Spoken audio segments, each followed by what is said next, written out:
नमस्कार दोस्तों, एक बार फिर हम आप सबके बेनिफिट के लिए एक वीडियो लेकर आ रहे हैं और आज का टॉपिक है difference of old tax and new tax design.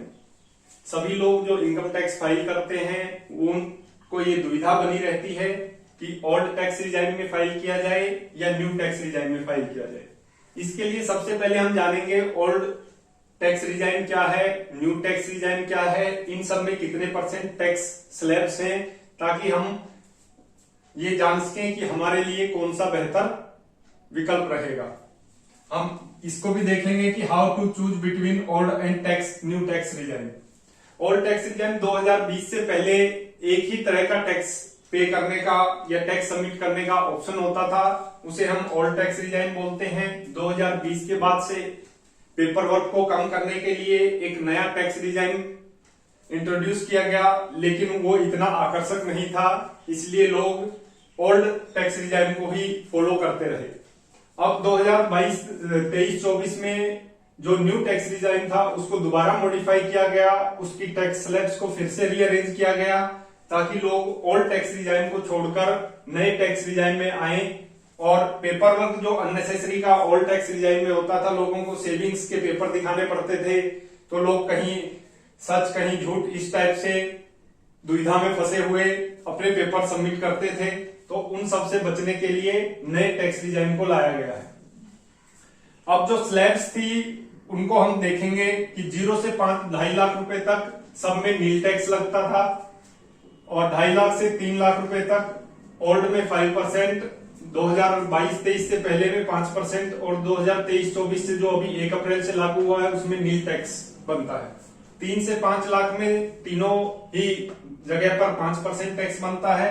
5 से 6 लाख में 20% टैक्स बनता है ओल्ड टैक्स स्कीम में, और न्यू टैक्स स्कीम्स में 10% और 5%। ऐसे ही सब में 20%, 10%, 10% और 12.5 लाख से 15 लाख रुपए में 30%, 25% बनता है 22-23 फाइनेंशियल ईयर के लिए और 23-24 से 20%। 15 लाख से ऊपर में सबके अंदर 30% टैक्स बनता है और उसके बाद टैक्स के ऊपर एजुकेशन प्लस हेल्थ सेस लगता है 4%। अबोव 50 लाख अगर आपकी इनकम है तो 10% हो जाता है ये एजुकेशन प्लस हेल्थ सेस, और 1 करोड़ तक रहता है तो उसके ऊपर आपका फिर 15% हो जाता है। 2 करोड़ तक 25% और 5 करोड़ तक 37, उससे ऊपर 37% हो जाता है 5 करोड़ से ऊपर। तो इसके लिए अब हमें ये पता चल गया है कि भाई ओल्ड के अंदर कितना टैक्स लगता है, न्यू के अंदर कितने % टैक्स लगता है। अब हमें ये डिसाइड करना है कि हमारे लिए कौन सा टैक्स स्कीम बेनिफिशियल रहेगा। जो ओल्ड टैक्स स्कीम होती थी उसमें डिडक्शंस अलाउ किए जाते थे और वो आपकी सैलरी कितनी है उस पे और सेविंग्स कितनी है उस पे डिपेंड करता है। जैसे ओल्ड जो टैक्स स्कीम है उसमें स्टैंडर्ड 50,000 का रिबेट मिलता है। एनपीएस में self contribution section 80 CCD 1B में 50,000 का रिबेट मिलता है। एचआरए में जो आपका एचआरए है एक्चुअल मैक्सिमम उतना ही रिबेट मिलता है, लेकिन आपका HRA paid minus 10% of your salary plus DA उसमें से रिड्यूस करके जो अमाउंट आती है उतना ही मैक्सिमम आपको एचआरए पर रिबेट मिल सकता है। होम लोन के इंटरेस्ट पे रिबेट मिलती है जो मैक्सिमम 2 लाख रुपए तक हो सकती है। जितना आपका 1 साल में आपने इंटरेस्ट पे किया है उतना ही आपको मैक्सिमम रिबेट मिलेगी, जो 2 लाख तक अधिकतम हो सकती है। उसके बाद आपने हेल्थ इंश्योरेंस अगर लिया है तो 25,000 रुपए की रिबेट मिलती है, और अगर आप सीनियर सिटीजन हैं तो 50,000 रुपए की रिबेट मिलती है। और अंडर 80C सेक्शन के अंदर आपको अप टू 1.5 लाख रुपए की रिबेट मिलती है। वो डिपेंड करता है आपने कितना सेविंग्स किया है।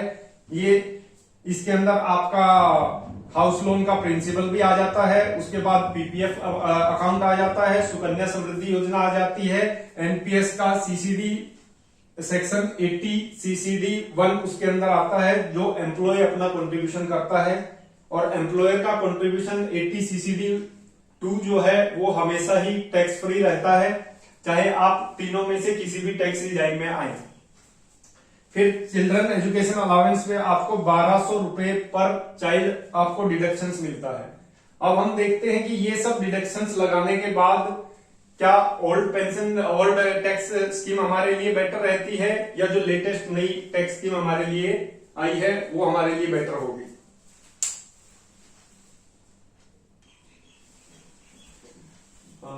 दोस्तों अब हम यहां से अपना देख सकते हैं कि अप्रोक्स जो डिफरेंस है ओल्ड और न्यू टैक्स रिजर्न का जो टैक्स बनता है अलग अलग पेमेंट्स पर, तो ये एक हम रफ आइडिया ले रहे हैं ताकि आप इससे अंदाजा लगा सकें कि आपको कौन सी टैक्स रिजाइन को ऑप्ट करना है। अगर 5 लाख रुपए सैलरी रहती है, टोटल सैलरी 5 लाख रुपए है, तो तीनों में टैक्स रिजाइन में ही नील टैक्स बनता है क्योंकि ये सेक्शन 87A के अंदर रिबेट मिल जाती है। उसके बाद जो 7 लाख रुपए तक का टैक्स अगर बनता है तो जो ओल्ड टैक्स रिजाइन था उसके अंदर आपकी सेविंग्स और डिडक्शंस दिखाने के बाद नील टैक्स बनता है। सेविंग्स और डिडक्शंस में आपका 1.5 लाख रुपए का 80C का आ जाता है, 50,000 का स्टैंडर्ड डिडक्शन आ जाता है, तो 2 लाख रुपए जैसे ही आपके कम होंगे 7 में से तो आपकी टैक्सेबल इनकम 5 लाख हो जाएगी और 87A के अंदर रिबेट मिलकर आपका टैक्स नील हो जाएगा। लेकिन जो 2022-23 का फाइनेंशियल ईयर है उसमें आपको 32,500 का टैक्स बनता है उस टैक्स रिजाइन में, और जो लेटेस्ट नया आया है उसमें 7 लाख रुपए तक आपका कोई टैक्स नहीं बनता है। उसके बाद अगर 10 लाख रुपए आपकी सैलरी होती है तो आपको, अगर आप होम लोन का इंटरेस्ट पूरा 2 लाख रुपए प्लस एनपीएस का 50,000 रुपए का रिबेट ले लेते हैं तो 17,500 टैक्स बनता है, और अगर ये दोनों चीज आप नहीं ले पाते हैं तो 67,500 रुपए आपका टैक्स बनेगा। और फाइनेंशियल ईयर 2022-23 के टैक्स रिजाइन में 75,000 रुपए आपका टैक्स बनता है, और न्यू टैक्स रिजाइन में आपका 52,500 का टैक्स बनता है अगर आप एनपीएस का रिबेट नहीं ले पाते हैं वॉलेंट्री, और अगर एनपीएस वॉलेंट्री 50,000 का रिबेट आप ले पाते हैं तो 45,000 रुपए का टैक्स बनता है। तो यहां आप देख सकते हैं कि अगर आप होम लोन इंटरेस्ट और एनपीएस रिबेट नहीं ले पाते हैं तो आपके लिए जो लेटेस्ट 1 अप्रैल से शुरू हो रहा है टैक्स रिजाइन वो आपके लिए एक बेटर ऑप्शन हो सकता है। और आप अगर किसी भी तरह की सेविंग्स नहीं ले पाते हैं तो ऑटोमेटिकली आपके लिए न्यू टैक्स रिजाइन ही सबसे बेटर ऑप्शन है। फिर अगर 12 लाख रुपए आपकी सैलरी है उसमें भी अगर आप इंटरेस्ट प्लस एनपीएस की रिबेट पूरी लेते हैं तो 47,500 रुपए, नहीं ले पाते हैं तो 1,17,000 रुपए टैक्स बनता है, और 2022-23 की स्कीम में 1,15,000 रुपए, और जो आज से 1 अप्रैल से चालू हुई है उसमें 82,500 विदाउट एनपीएस और 75,000 विद एनपीएस आपका बनता है। तो इसमें भी आपको अगर होम लोन इंटरेस्ट नहीं है आपका तो न्यू टैक्स रिजाइन ही आपके लिए बेटर है। फिर आप आ जाते हैं 15 लाख रुपए अगर आपकी सैलरी है तो उसमें सारी रिबेट्स लेने के बाद लगभग 1,22,000 रुपए टैक्स बनता है, और रिबेट्स नहीं लेते हैं, सिर्फ होम लोन और एनपीएस की रिबेट नहीं लेते हैं तो 1,92,000, और आप अगर 2022-23 फाइनेंशियल ईयर में 1,85,000 रुपए और 2023-24 में 1,40,000 विदाउट एनपीएस और विद एनपीएस 1,30,000 रुपए आपका टैक्स बनता है। तो इससे आप देख सकते हैं कि जो नई टैक्स स्कीम है वो धीरे धीरे करके जैसे जैसे आपकी सैलरी बढ़ती जा रही है वैसे वैसे आपके लिए एक बेटर ऑप्शन होती जा रही है। कम सैलरी वालों के लिए भी इसमें क्या होता है कि कई बार आप अपने सेविंग्स करने के चक्कर में अपनी डेली लाइफ की चीजों से आपको समझौता करना पड़ता है, तो उनके लिए भी एक बेटर ऑप्शन है कि आप कम सैलरी होते हुए भी विदाउट सेविंग के और नई टैक्स स्कीम में अगर आप जाते हैं तो आपको कोई टैक्स पे नहीं करना पड़ेगा। ऐसे ही 17 लाख रुपए पे भी आप देख सकते हैं कि नई पेंशन की नई जो टैक्स स्कीम है वही आपके लिए बेटर है, और 20 लाख से ऊपर में तो आपको हमेशा न्यू टैक्स स्कीम ही बेटर ऑप्शन रहेगी। आप अब अपने आप डिसाइड कर सकते हैं इसे जानने के बाद कि आपके लिए नई टैक्स स्कीम बेटर है या ओल्ड स्कीम बेटर है। हालांकि 2023-24 जो फाइनेंशियल ईयर है उससे न्यू टैक्स स्कीम को ही डिफॉल्ट ऑप्शन घोषित कर दिया गया है, लेकिन फिर भी आपके पास अगर आप सारी सेविंग्स करके ओल्ड टैक्स स्कीम में बेनिफिट लेना चाहते हैं तो वो आप ले सकते हैं।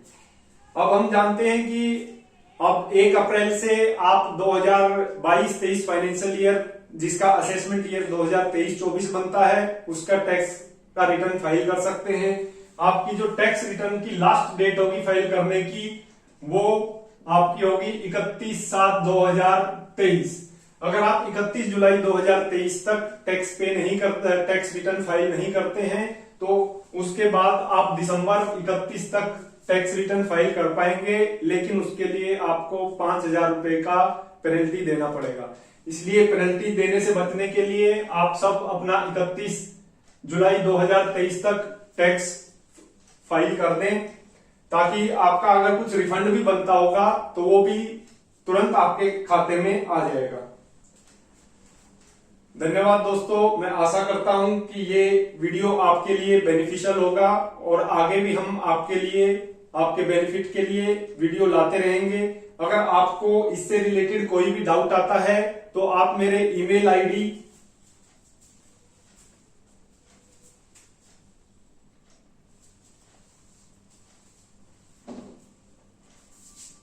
AMITKUMARSINGHMAR@gmail.com पर अपनी कोई भी क्वेरी डाल सकते हैं। अगर पॉसिबल होगा तो मैं जल्द से जल्द आपको रिप्लाई करने की कोशिश करूंगा। धन्यवाद दोस्तों, ऐसे ही यूजफुल वीडियोस के लिए आप मेरे चैनल को सब्सक्राइब करें और लाइक करें, ताकि आपको फाइनेंशियल या उससे रिलेटेड बेनिफिट्स मिलते रहेंगे। धन्यवाद, आप सबका दिन शुभ हो।